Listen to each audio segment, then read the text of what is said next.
شہر حیدرآباد سے آندھرا پردیش کے سریسیلم جانے والی منی بس الٹ گئی، یاتری شدید زخمی۔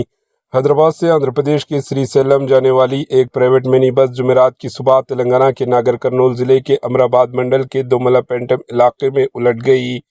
مقامی دیہاتیوں کے مطابق حیدرآباد سے تعلق رکھنے والے 40 افراد ایک منی بس کے ذریعے سریسیلم کے لیے روانہ ہوئے تھے۔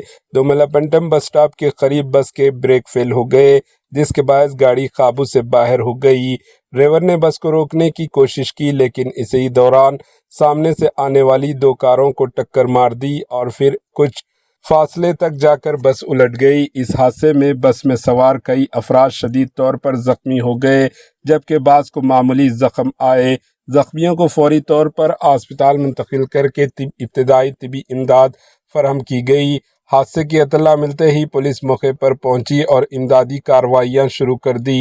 Bureau report AHN news.